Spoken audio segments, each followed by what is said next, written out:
Un point là-dessus, puisque il nous reste peu de temps pour en parler, mais c'est important quand même.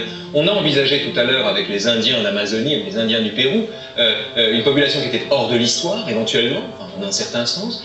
On est ici d'une autre manière hors de l'histoire, et c'est pour ça que je voulais qu'on s'arrête là-dessus, peut-être trop dans l'histoire.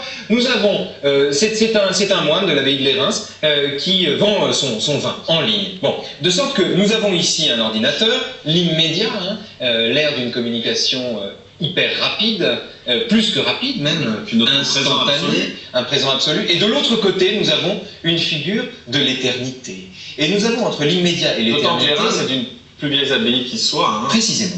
Dans une des plus vieilles abbayes qui soit, nous avons l'éternité et l'immédiateté, qui sont deux façons peut-être de sortir de l'histoire rapidement là-dessus. Ou plutôt d'y entrer, parce que je crois qu'un des éléments intéressants pour étudier une période, c'est toujours de voir les différents temps qui s'y développent, qui s'y déploient. Moi, je trouve ça toujours intéressant de se dire que, finalement, le présent pur n'existe pas. Hein.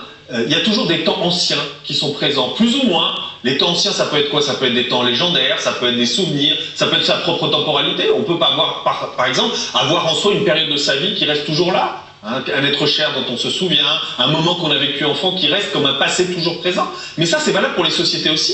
Dans les sociétés, il y a des temps anciens qui restent, hein, et on sait très bien quand on se déplace, on voit parfois des temps où il reste encore des charrues qu'on ne pensait plus utiliser ici ou là. Donc je crois que toute société est faite de différents temps. Et un des éléments intéressants, c'est de voir comment ils s'articulent. Alors ils peuvent s'articuler très bien. On peut avoir une part de modernité, une part de passé, comme ici. Le moyen d'ailleurs, c'est assez intéressant, c'est qu'il sourit. Donc là, les temps, on a l'impression que les temps se conjuguent parfaitement.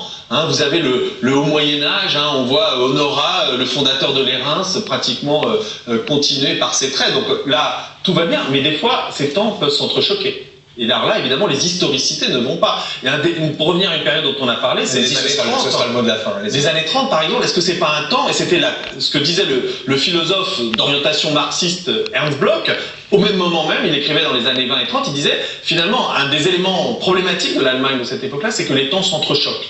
Il y a un temps ancien qui n'arrive pas à rentrer dans la modernité. Donc tous ces paysans allemands qui voient se développer des grandes villes, une nouvelle industrie, il y a des mondes qui ne vont pas ensemble. Et cet entrechoquement n'est pas apaisé comme ici, il est violent, et c'est un des éléments qui explique la réussite du nazisme. C'est ces temps qui s'entrechoquent et qui ne vont pas ensemble. Donc je crois que la question de la cohabitation des temps, elle est absolument centrale quand on réfléchit sur l'histoire, en bien ou en mal d'ailleurs. Vous savez que le temps nous, il faut qu'on s'arrête. C'est malheureux d'ailleurs, parce que la conversation commence à peine.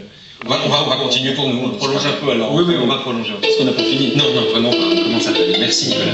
Allez, on va passer par là.